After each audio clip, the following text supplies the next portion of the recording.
আসসালামু আলাইকুম। তো আইআরএম পিজন লফট থেকে আমি মাহির। তো বর্তমানে বাজে হচ্ছে বিকাল 5টা এবং আমি এখন কবুতরদের খাবার দিব এবং আজকে প্রচুর দুপুর থেকে প্রচুর পরিমাণে বৃষ্টি হচ্ছে। আমি যদি আপনাদের একটু দেখাই, এখনও আকাশে বেশ দেখেন মেঘাচ্ছন্ন একটা আকাশ। তো বর্তমানে আমি এখন কবুতরদেরকে খাবার দিব। তো আমি আসলে আমার কবুতরদের, যেহেতু আমি শখে পালন করি, তো আমি আমার কবুতরদেরকে মোটামুটি ভালো একটা খাবার দেওয়ার চেষ্টা করি। তো আজকে আমি কী খাবার দিই সেটাই আপনাদের দেখাবো। তো এই হচ্ছে আমার কবুতরগুলা এবং তারা এখন খাওয়ার জন্য বেশ চটপট করছে। তো আমি কী খাবার দিই আপনাদের একটু দেখাই। এই দেখেন, এই খাবারটা আমি আমার চেষ্টা করি যাতে ভালো একটা খাবার দিতে পারি। মোটামুটি 8-9 রকমের খাবার এটাতে আছে, ডাল, গম, সব কিছু।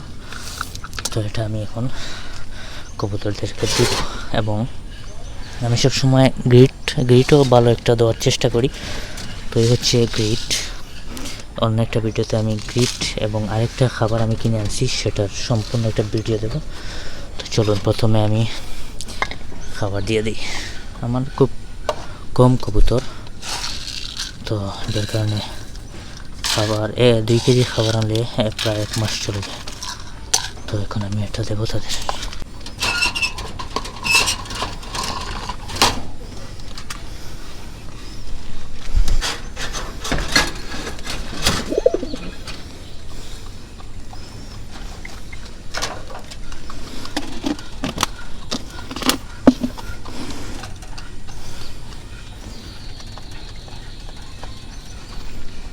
এই দেখুন কি মজা করে তারা খাচ্ছে। আর এই পানিগুলো আমি ফেলে দেব। পানিটা আমি সকালে দিয়েছিলাম, এটাতে কার্মিনা সিরাপ দিয়েছিলাম।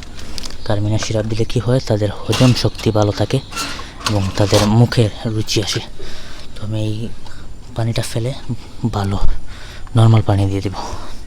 তো খাবার দাবার দেওয়া শেষ, নর্মাল পানিও দেওয়া শেষ এবং তারা খাচ্ছে। এবং সামনে দিয়ে আমি একটা নেট দিয়ে দিছি। আমি সবসময় নেটটা দিই যাতে করে মশায় না কামড়ায়, এবং মশায় কামড়ালে তো কী হয়, আপনারা যারা কবুতর পালন করেন তারা জানেন। এবং আবার বৃষ্টি নামতেছে আর অন্ধকার হয়ে গেছে। তো তাদের খাওয়া দেওয়া শেষ, আমি চলে যাই। পরে এক সময় এসে আমি তাদের খাবারের বাটিটা সরিয়ে ফেলবো এবং বৃষ্টি না ঢোকার জন্য এই পর্দাটা দিয়ে যাব, বা পলিথিন যেটাই বলেন সেটা দিয়ে যাব। তো তারা খেতে থাকুক। দেখা হবে অন্য একটা ভিডিওতে। যদি ভিডিও ভালো লাগে সাবস্ক্রাইব করবেন এবং একটা লাইক দিতে ভুলবেন না। ধন্যবাদ সবাইকে।